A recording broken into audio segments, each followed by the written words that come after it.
that was integral a to b dx upon x minus a to the power n.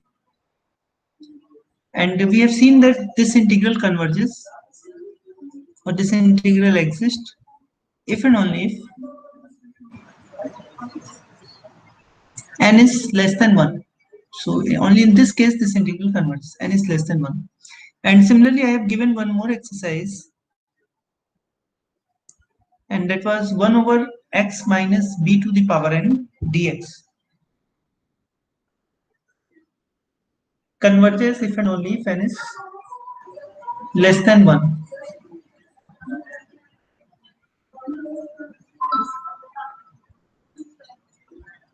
Okay, so this is something I have given you as exercise to verify. ठीक है, चलिए इसके बाद हम लोग ने comparison test किया था। कंपैरिजन टेस्ट में क्या किया हमने कि दो फंक्शन लिया। कैसे फंक्शन होने चाहिए थे? Positive bounded and integrable function होने चाहिए थे on the interval a plus lambda comma b, इस रेंज के अंदर where lambda is varying from 0 to b minus a and a is the only point of infinite discontinuity in closed interval ab, such that fx is less than equal to gx for all x in ab. Then the conclusion was कि अगर ये gx converge करेगा, gx का integral converge करेगा तो fx का भी integral converge करेगा, और अगर fx का डाइवर्ज करेगा तो gx का डाइवर्ज करेगा। ठीक है, ये जो कंपैरिजन टेस्ट हमने लिखा है, इस कंपैरिजन टेस्ट में हमने माना है a is the only point of infinite discontinuity. Same test हम लोग b के लिए लिख सकते हैं। हम लोग को लेना होगा b is the only point of infinite discontinuity, और ये इंटरवल यहाँ पे जो हमने ले रखा है a plus lambda comma b, इसकी जगह हम लोग को लेना होगा a plus a comma b minus lambda लेना होगा। इतना ही अंतर होगा। सेम टेस्ट हम लोग स्टेट कर सकते हैं। हम लोग को जो a को पॉइंट ऑफ इनफिनिट डिस्कंटिन्यूटी लिए हैं उसकी जगह पे हमको लेना होगा b is the only point of infinite discontinuity, इसकी जगह हमको लेना होगा b। अच्छा चलिए हम इसको स्टेट कर देते हैं, हम इसको फिर से स्टेट कर देते हैं, जहां पे b के लिए इसको स्टेट कर देते हैं। चलिए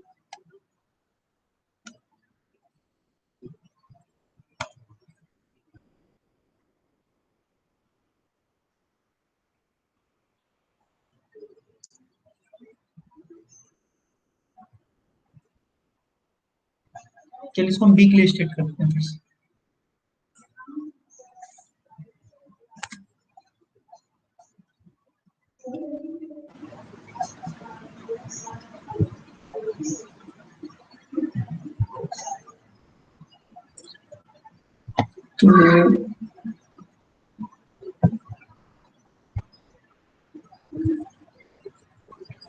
So today is 6/4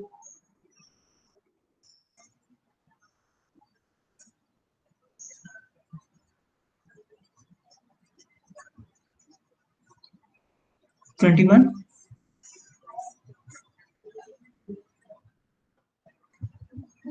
and now I am again stating this comparison test.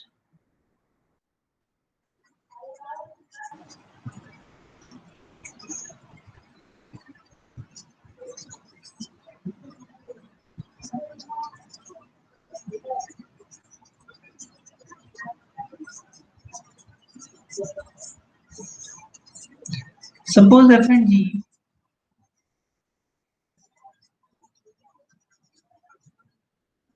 are two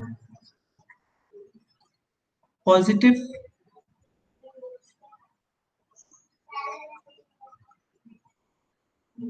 bounded function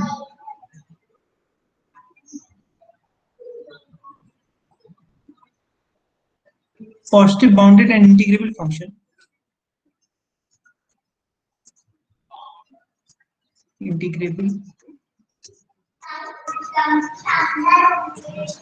functions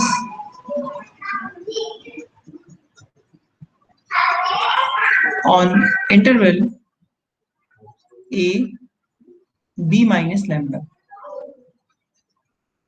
for all lambda varying from 0 to b minus a.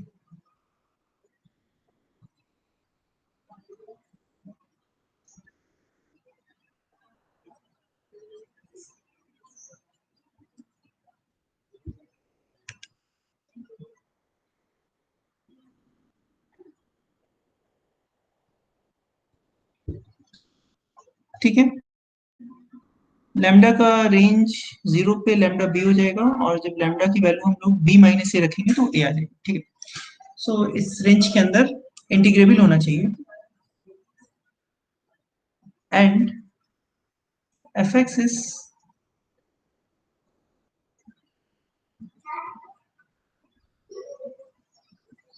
Less than equal to G X for all X in closed and open interval B.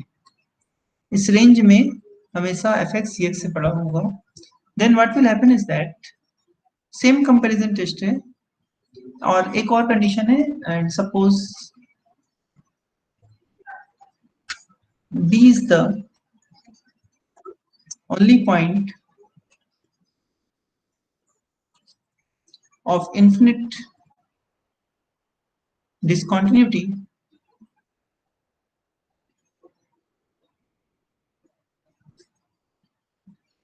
on AB for both the functions, for f and g, for both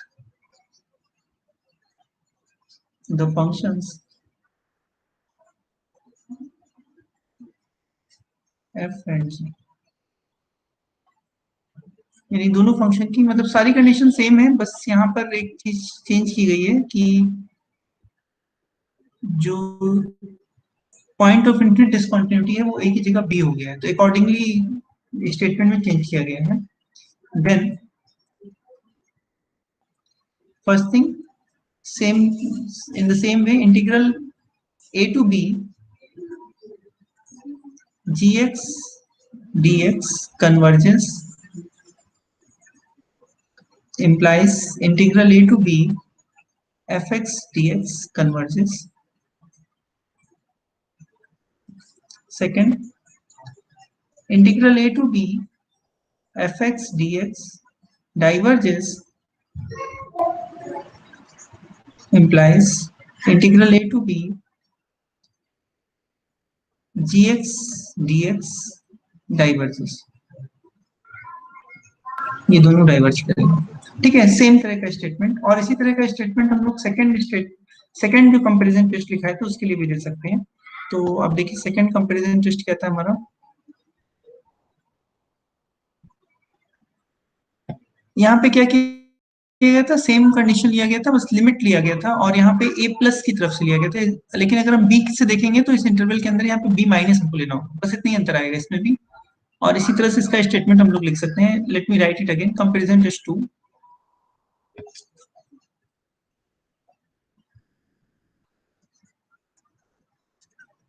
comparison test 2।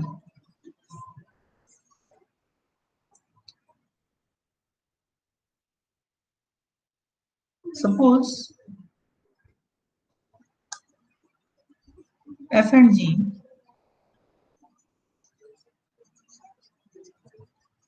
two positive bounded and integrable function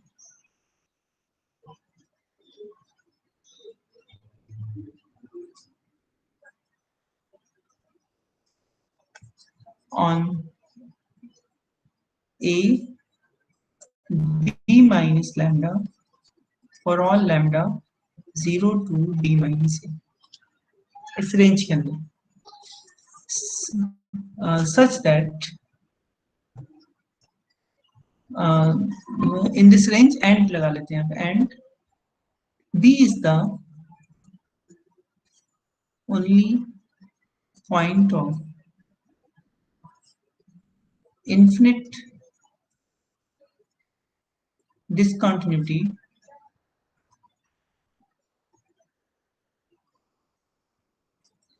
on interval AB for both functions. Suppose limit x is going to b minus fx upon gx is equal to L, which is not equal to 0, then integral a to b fx dx and integral a to b gx dx converges or diverges together. Together मतलब अगर एक converge करेगा तो दूसरा भी converge होगा, एक diverge करेगा तो दूसरा भी डाइवर्ज होगा। तो इन दोनों फैक्ट का हम लोग यूज करते रहेंगे, इसलिए इसको स्टेट कर दिए हैं। अब इससे बेस्ड कुछ क्वेश्चन करके हम लोग देखते हैं। चलिए प्रॉब्लम करते हैं इसका।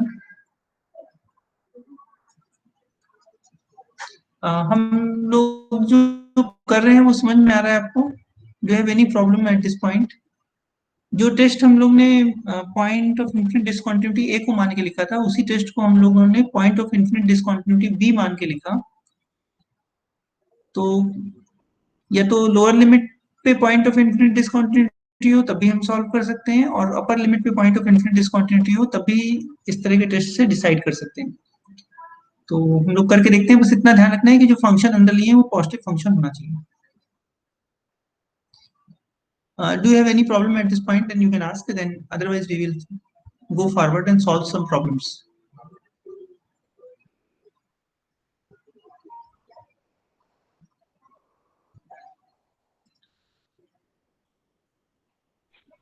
सर इन बिटवीन कहीं पे रहे तो? हाँ बोलो सलमान। सर इन बिटवीन कहीं भी पॉइंट ऑफ डिसकंटिन्यूटी रहे तो उसको हम तोड़ के इंटरवल में तोड़ के कर सकते हैं, ब्रेक करके। हाँ, जैसे कि मान लो कि हमारा इंटरवल 1 और 2 लिया हुआ है, 1 और 2 लिया हमने, और फंक्शन हमने ले लिया 1 over x minus half, integral 1 to 2 dx। सो 1 और 2 के बीच में यहाँ पे जो प्रॉब्लम है वो 1/2 पे ही है। अदरवाइज 1 पे भी कोई दिक्कत नहीं है और 2 पे भी कोई दिक्कत नहीं है। फंक्शन पूरी तरह से डिफाइंड है, पूरे इंटरवल पे पूरी तरह से डिफाइंड है। जहां पे अनडिफाइंड हो रहा है या अनबाउंडेड हो रहा है या इनफिनिट वैल्यू आ रही है वो हाफ पे आ रही है। तो प्रॉब्लम वाला पॉइंट क्या हो गया? हाफ हो गया। तो ऐसे क्वेश्चन में हम क्या करेंगे, 1 से लेके हाफ तक एक वैल्यू ले लेंगे, 1 over x minus half dx, और इसको ब्रेक करेंगे हाफ से लेकर 2 में, and 1 over x minus half dx। अब हम अपना टेस्ट लगा देंगे सारा जो हमको पता है, ठीक है ना? हमारा जो टेस्ट पता है वो किसके लिए पता है? वो या तो अपर लिमिट में प्रॉब्लम हो या तो लोअर लिमिट में प्रॉब्लम हो। तो यहाँ लोअर लिमिट में प्रॉब्लम है इस इंटीग्रल में, और इस इंटीग्रल में अपर लिमिट में प्रॉब्लम है। तो दोनों टेस्ट हम अप्लाई करके इसको सॉल्व कर सकते हैं। वैसे इस क्वेश्चन में तो डायरेक्ट हो जाएगा, हम लोग जो एग्जाम्पल की हुई है उसी से हो जाएगा। x minus A to the power N D X के लिए हम लोग ने किया है, वो इस प्रॉब्लम के लिए पार्टिकुलरली आप डायरेक्ट कर सकते हैं। बट तरीका यही है कि आप उसको दो हिस्से में बांट लीजिए, ठीक है? इसीलिए हम लोग हमेशा finitely many point of infinite discontinuity होगा उसी को हैंडल करेंगे। चलिए क्वेश्चन करते हैं, जैसे हमने प्रॉब्लम आपको भेजा था। प्रॉब्लम नंबर 1 थी integral x to the power n upon 1 minus X dx 0 to 1, ठीक है? इसको सॉल्व करना है। यहाँ पे आप देखिए कि x की वैल्यू अगर हम 1 रख देंगे, then 1 is the point of infinite discontinuity. तो ये फंक्शन की वैल्यू क्या हो जाएगी? इन्फिनिट आ जाएगी। लेकिन यहाँ पे एक और चीज ध्यान दीजिए कि अगर हम x की वैल्यू 0 लेते हैं तो n तो हमारे पास दिया हुआ नहीं है, n कोई नंबर है। अगर ये निगेटिव नंबर हुआ तो x इज इक्वल टू 0 पे ही अनडिफाइंड हो जाएगा। अगर n पॉजिटिव हुआ तब तो ठीक है, और अगर n नेगेटिव हुआ तो x इज इक्वल टू 0 पे अनडिफाइंड हो जाएगा। तो 0 भी इसका पॉइंट ऑफ इन्फिनिट डिसकंटिन्यूटी है और 1 भी इसका पॉइंट ऑफ इन्फिनिट डिसकंटिन्यूटी है। So we can say that 0, चलिए इसका सोल्यूशन की बात करते हैं। 0 and 1 is the point of infinite discontinuity, are the point of infinite discontinuity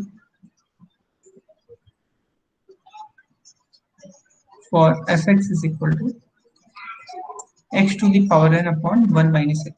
तो हम लोग क्या करते हैं, दोनों को एक साथ हैंडल नहीं करते हैं, हम लोग इंटीग्रल को दो हिस्से में ब्रेक करते हैं।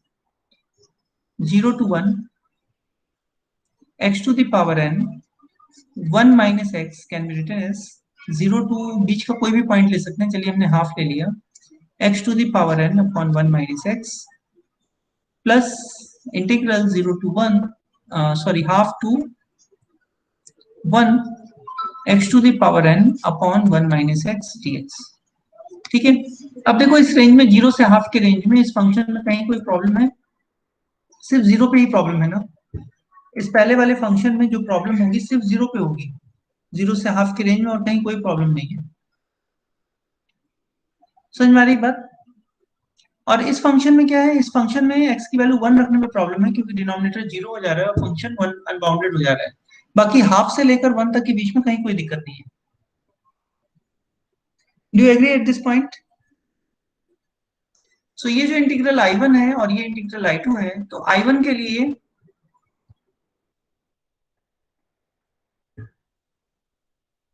For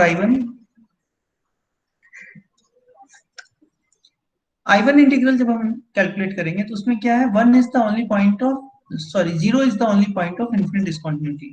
0 is the only point of infinite discontinuity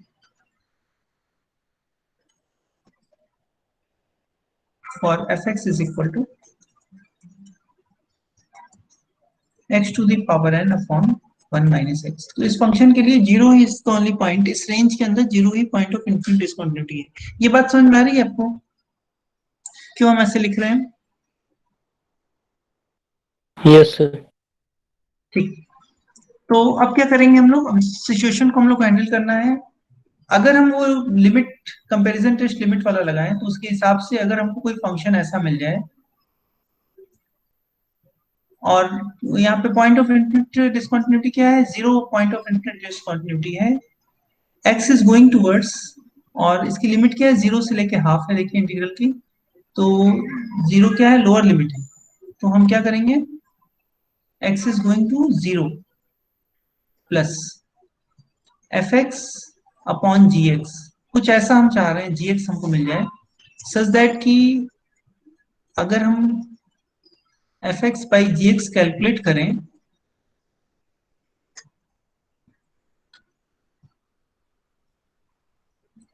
यहाँ पे कुछ जी एक्स आ जाए, और F X by ji X अगर हम कैलकुलेट करें तो वो लिमिट एल आ जाए और वो जीरो ना हो। अगर ऐसा हो जाए तो हमारा काम आसान हो जाएगा। तो आप कोई ऐसा फंक्शन जी एक्स सजेस्ट कर सकते हैं कि limit x is going toward zero करने पर वो लिमिट जीरो ना आए, कुछ नंबर आ जाए? Do you have any suggestion for G X? 1 by x to the power n। अगर हम जी एक्स को 1 by x to the power N लेंगे तो ये x to the power N ऊपर चला जाएगा, है ना, हमको नीचे ही रखना Yes है sir, x to the ताकि ये power कट n। जाए। So take ji x is equal to, जो प्रॉब्लम क्रिएट कर रहा था जो हिस्सा, उसी को हमने जी एक्स ले लिया यहाँ पर।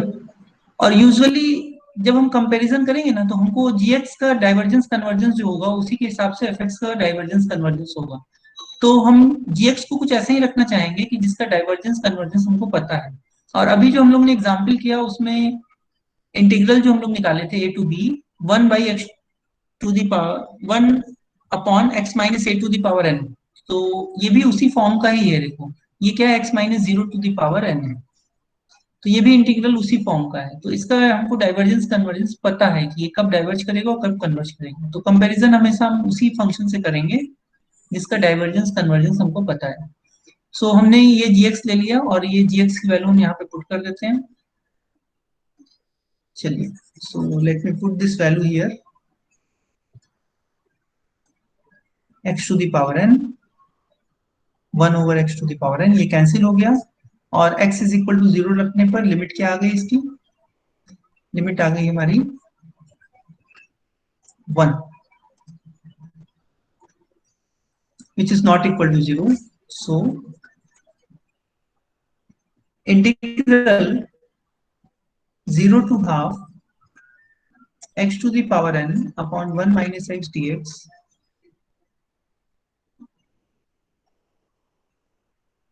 इसका नेचर कैसा होगा, कन्वर्ज करेगा या डाइवर्ज करेगा, किस पे डिपेंड करेगा, ये डिपेंड करेगा gx पे। gx पे सर। हाँ, और gx का कन्वर्जेंस हमको पता है, gx का क्या है, gx की वैल्यू है 1 over x to the power minus n, gx को हम ऐसे लिख सकते हैं ना, और लिमिट है 0 टू हाफ dx, और हमको पता है ये इंटीग्रल कब कन्वर्ज करता है, अभी हम लोग ऊपर एग्जांपल किए थे ना, इस टाइप का इंटीग्रल कन्वर्ज करता है इफ एंड ओनली, देखो चलो फिर से देखते हैं, एक एग्जांपल हम लोग ने किया था लास्ट टर्म पे,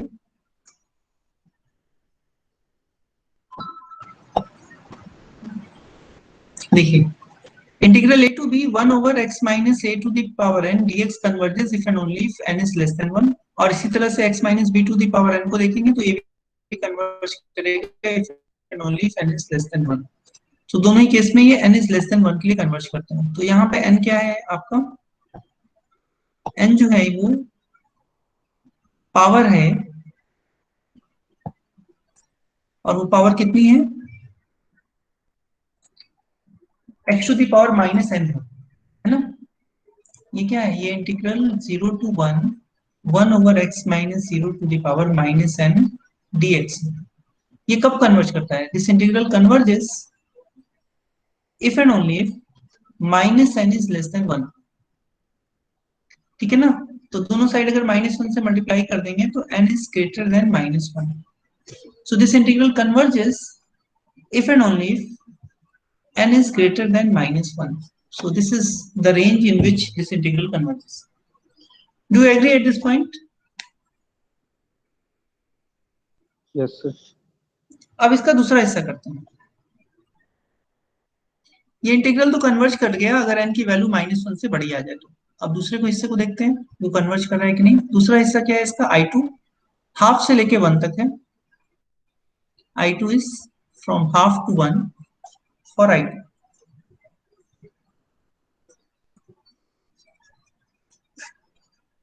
i2 क्या था, integral half to 1 x to the power n upon 1 minus x dx।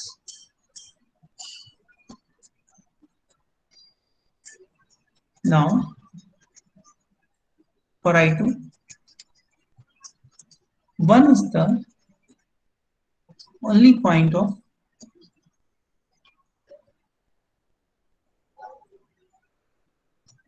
infinite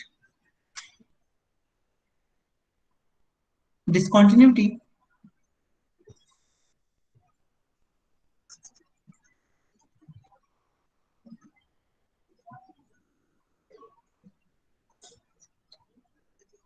ठीक है ना, यहाँ तो और कोई दिक्कत नहीं है, हाफ से लेके 1 के बीच में इस फंक्शन में कहीं कोई दिक्कत नहीं है, अगर वैल्यू 1 होगी तो प्रॉब्लम है, अदरवाइज कोई प्रॉब्लम नहीं इस फंक्शन में, ठीक।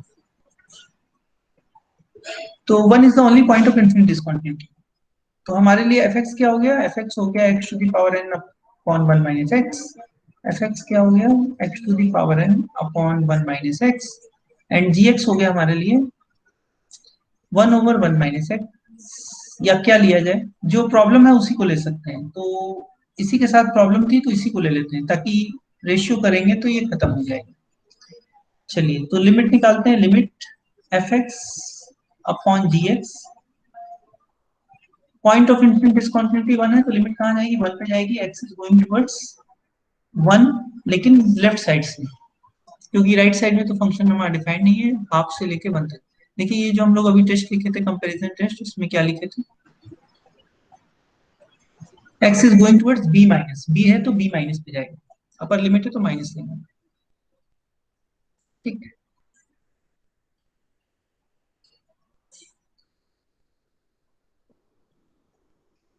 सो एफ एक्स अपॉन जी एक्स हमने किया, x is going to 1 minus, और रेशियो निकालते हैं, लिमिट फिर से लिखा हमने, x is going towards 1 minus x to the power n upon 1 minus x into 1 minus x, और ये दोनों कैंसिल हो गया और बचा x to the power n, and x is going towards 1 minus मतलब 1 आ गया limit, which is not equal to 0। सो इसका मतलब क्या हो गया, दोनों इंटीग्रल का नेचर सेम है। सो इंटीग्रल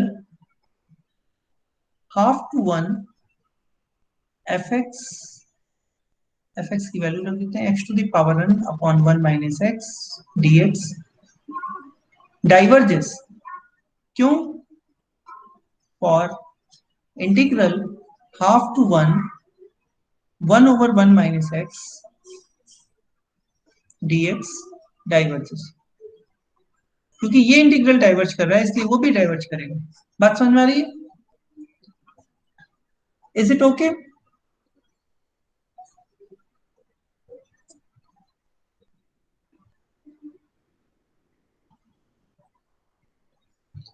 हम जो बोल रहे हैं क्या वो क्लियर हो रहा है आपको?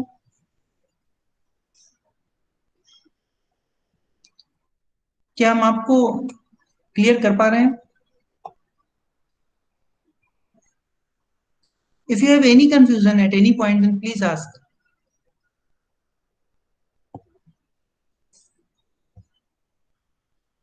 अगर आप पूछेंगे नहीं तो हमें पता नहीं चलेगा। सर जो सेकंड पार्ट बताएं कि डाइवर्ज करेगा, हाँ हाँ तो हम उस समय जब आप बोले कि 0 और 1 है जिसपे डिसकंटिन्यूअस हो रहा है फंक्शन, तो वहाँ पे हम ये हाफ ना लेके और कुछ भी ले सकते थे। हाँ हाँ, कुछ भी ले सकते थे आप, हाफ की जगह 1/3 ले लेते, 2/3 ले लेते, कुछ भी ले लेते, तो बीच का कोई उतना, भी एक पॉइंट लेना था। यस सर, तो वो लास्ट में ये नहीं समझ में आया सर कि वो 0 से हाफ तक कन्वर्ज कर रहा है, हाफ से 1 तक डाइवर्ज हाँ कन्वर्ज नहीं कर रहा है। तो अगर वही 2/3 ले लेते तो फिर थोड़ा डिफरेंट नहीं हो जाता? नहीं नहीं, 2/3 लेते, प्रॉब्लम तो 1 पे है ना, यहाँ पे अगर 2/3 भी लिख दोगे और यस फिर से समझ ऐसे ही लिमिट गए, निकालोगे तो यानी कोई कि दिक्कत ही नहीं। 0 पे कन्वर्ज कर रहा है और 1 पे डाइवर्ज। हाँ, तो ओके। हमने जो दो इंटीग्रल बांटा इसमें, उसमें से एक इंटीग्रल तो कन्वर्जेंट आ गया I1, और अब यस दूसरा सर। इंटीग्रल I2 कन्वर्जेंट नहीं है। जब दोनों कन्वर्जेंट होता है तब कहेंगे इंटीग्रल कन्वर्जेंट, ओके। ठीक ना? और तो ओवरऑल कहेंगे कि कन्वर्जेंट नहीं है। हाँ, तो डाइवर्जेंट बोलेंगे। ओके। तो हम लोग इस बात को भी लिख लेते हैं कि एक कन्वर्जेंट है और एक डाइवर्जेंट है, इसलिए since I1 is convergent,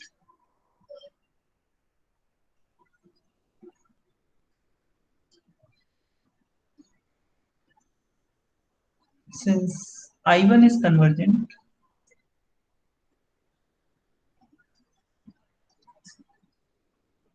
but I2 is divergent,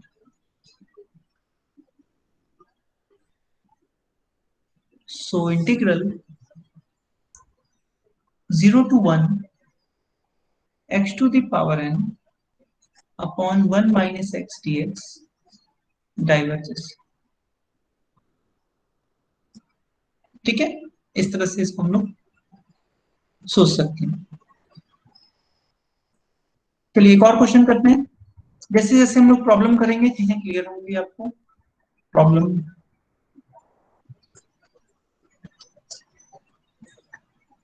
integral हमने लिया I is equal to integral 0 to 1 x to the power n upon 1 plus x। अब यहां हमको बताइए कि कौन सा पॉइंट ऐसा है जिसपे ये फंक्शन जो अंदर दिया है x to the power n upon 1 plus x, वो अनबाउंडेड हो जाएगा। कोई पॉइंट ऐसा है जहां पे ये अनबाउंडेड हो?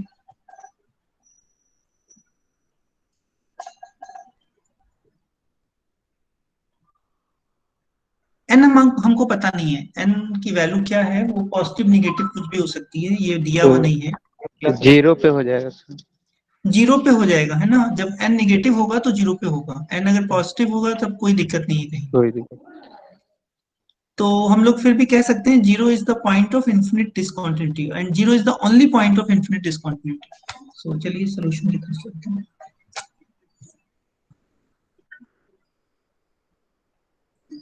Zero is the only point of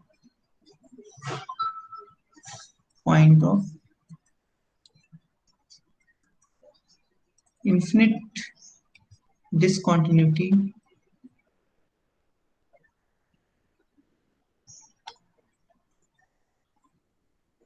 for fx is equal to x to the power n upon 1 plus x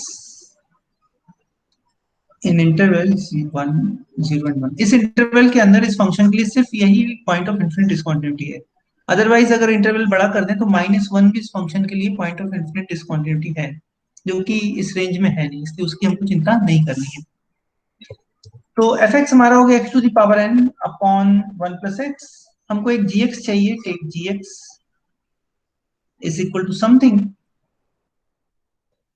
कुछ इस तरह से लेना है कि एफ एक्स अपॉन जी एक्स जब हम लिखें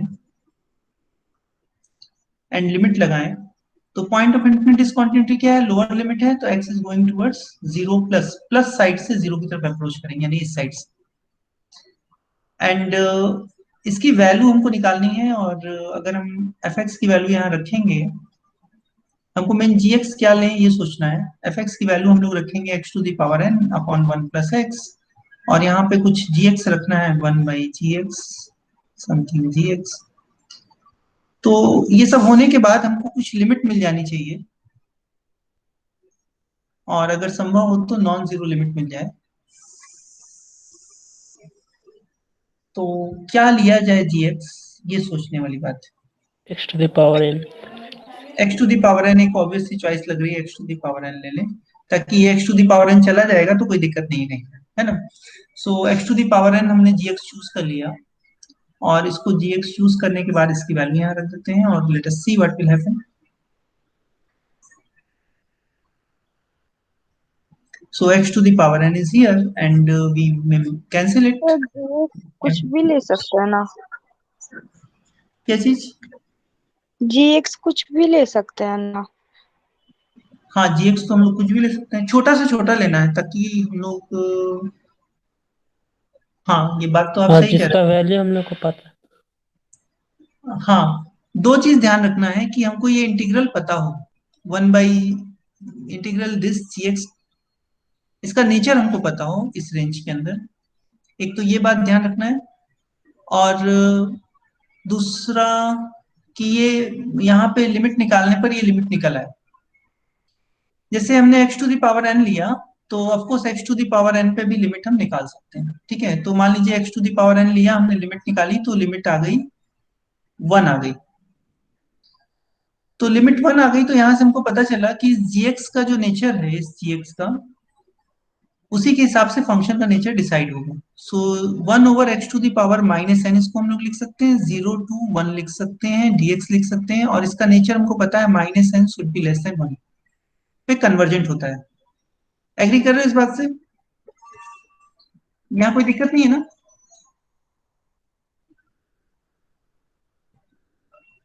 नो सर।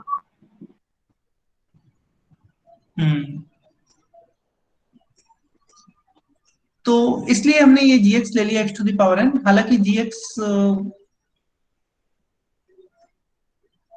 ठीक है।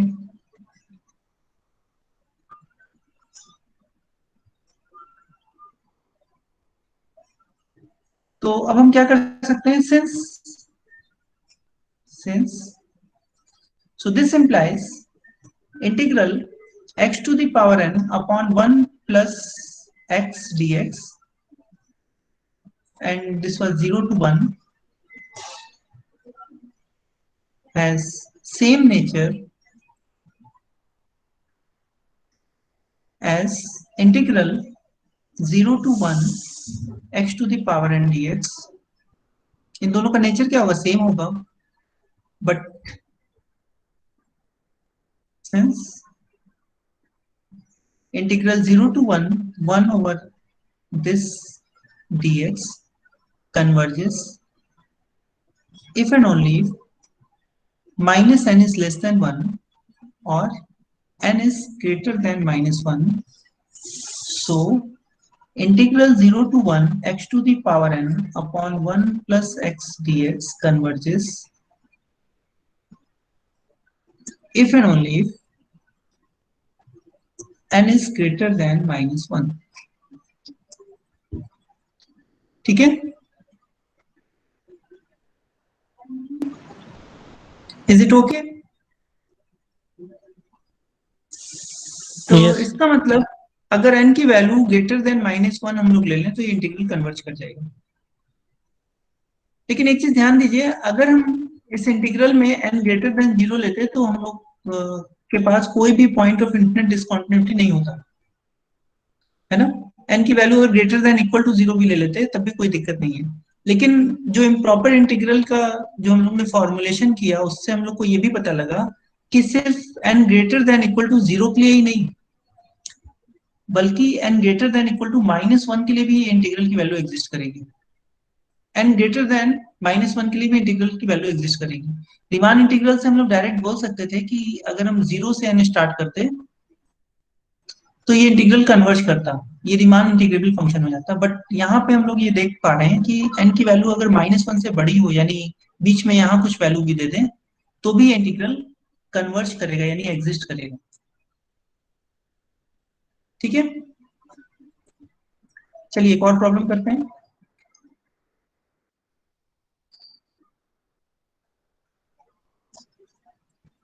हम लोग ले रहे हैं integral i is equal to 0 to 1 sin x upon x to the power 3/2 dx। अब बताइए यहाँ पे कौन सा पॉइंट ऑफ इन्फिनिट डिस्कंटिन्यूटी है?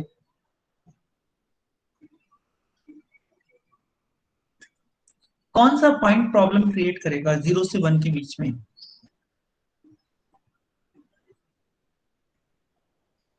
Zero sir.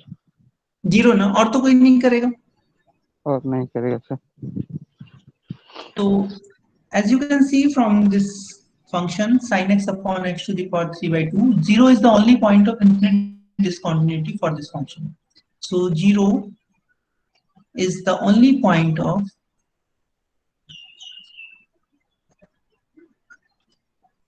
infinite discontinuity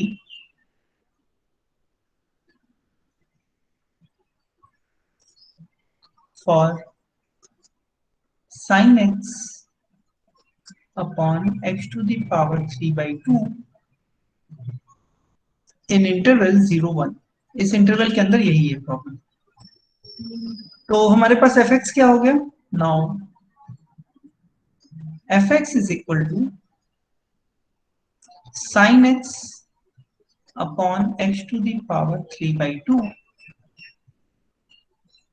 and gx हमको कुछ लेना है, सो दैट जब हम लिमिट निकालें, लिमिट fx अपॉन gx, यहाँ पे भी देखिए लोअर लिमिट जो है वो पॉइंट ऑफ इन्फिनिट डिस्कंटिन्यूटी है, सो x is going towards 0 plus, और इसकी लिमिट निकालने के बाद हमको कुछ नॉन जीरो वैल्यू आ जाए, कुछ ऐसा हमको gx चूज करना है, sin x upon x to the power 3/2 into 1/gx, कुछ ऐसा लेना है कि हमारी लिमिट जो है नॉन जीरो आ जाए, ये ऐसी आ जाए कि नॉन जीरो आ जाए। तब तो हम gx के नेचर के हिसाब से sin x by x to the power 3/2 का नेचर बता सकते हैं। तो आप बता सकते हैं क्या gx लिया जाए?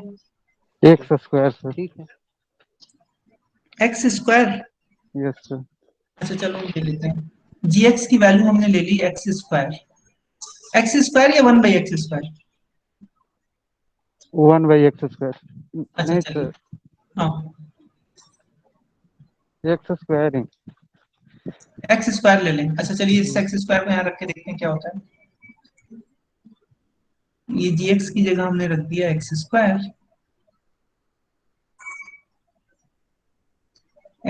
रख दिया। अब limit x is going towards zero करेंगे तब तो ये इन्फिनिट आ जाएगा,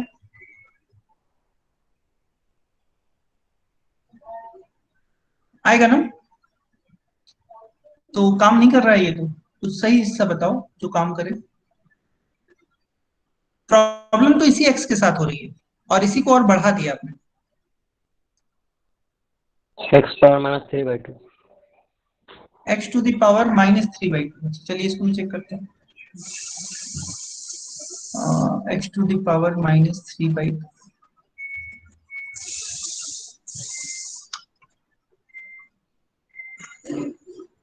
आप लोग भी चेक करके देखिए क्या ये वर्क कर रहा है।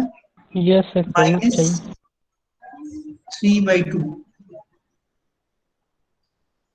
तो x to the power -3/2, gx नीचे रखेंगे तो ये ऊपर चला जाएगा x टू द पावर 3/2 और ये कट गया और x is going towards zero पे लिमिट आ गई जीरो। नॉन जीरो तो नहीं आई, लेकिन जीरो के लिए भी हमारे पास एक उपाय है। जीरो के लिए जो रिजल्ट था हमारे पास वो ये था कि अगर integral a to b gx dx converge करेगा तो पूरा इंटीग्रल कन्वर्ज कर जाएगा। जीरो के लिए इफ एंड ओनली कंडीशन नहीं थी इस टेस्ट में, बट एक कंडीशन थी कि अगर नीचे वाला कन्वर्ज करेगा तो ऊपर कन्वर्ज करेगा। चलिए एक बार फिर से टेस्ट को देखते हैं। टेस्ट में क्या था हमारे कंपैरिजन टेस्ट में?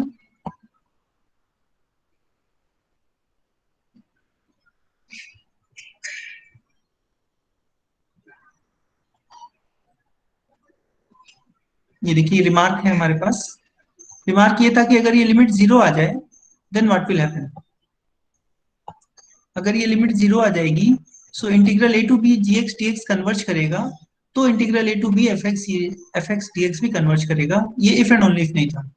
तो यहाँ पे जो हमने ये लिमिट ली है उस हिसाब से अगर हम कैलकुलेट करके देखें तो हमको ये देखना पड़ेगा कि ये gx जो है वो कन्वर्ज कर रहा है कि नहीं। अगर कन्वर्ज कर रहा है तब तो हम कुछ बोल पाएंगे और नहीं कर रहा है तो यहाँ से हम कुछ नहीं बोल पाएंगे।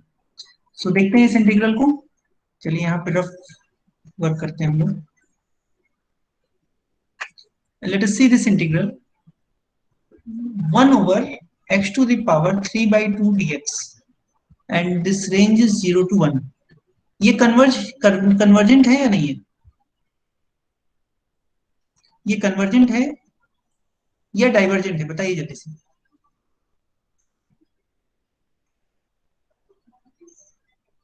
ये जो इंटीग्रल है ये कन्वर्जेंट है या डाइवर्जेंट है? हम लोग किए इस चीज को।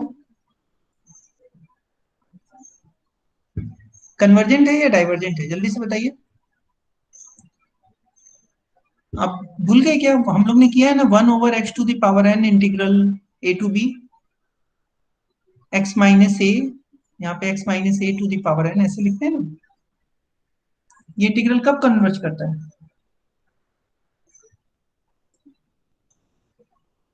बोलिए तो जल्दी से बोलिए।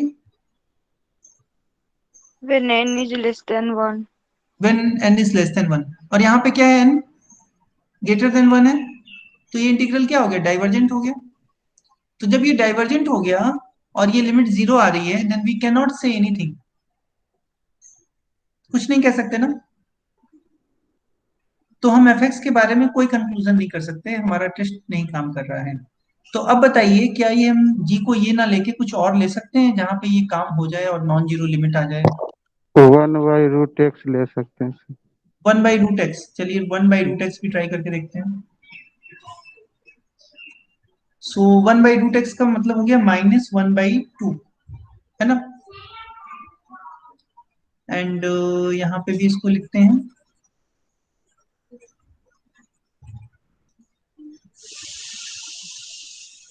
सो this is x to the power 3/2 1/√x। तो ये हो गया, gx तो नीचे ही था,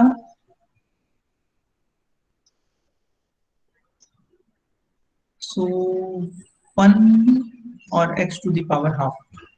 हाँ, अब इसकी लिमिट निकालेंगे तो क्या आएगा देखते हैं। Limit x is going towards 0 plus and sine x अपॉन एक्स, ठीक है ना ये, और ये लिमिट हम लोग जानते हैं कि 1 आती है, तो और ये नॉन जीरो है। तो अब जो नेचर dx का होगा वही fx का नेचर हो जाएगा। Since integral 0 to 1 over x to the power half dx converges, so integral 0 to 1 sin x upon x to the power 3/2 dx converges। ठीक, तो आपका सारा काम क्या है, मेन काम gx को कैसे चूज किया जाए। आप gx को चूज करना समझ जाएंगे तो आसानी से कन्वर्जेंस डाइवर्जेंस आप बता सकते हैं। समझ में आ रही है ये बात? Yes sir. तो आप लोग आगे के क्वेश्चन करिए, 4th 5th 6th 7th 8th ये सारे क्वेश्चन करिए आप लोग, और हम लोग कल मिलते हैं फिर 12 बजे।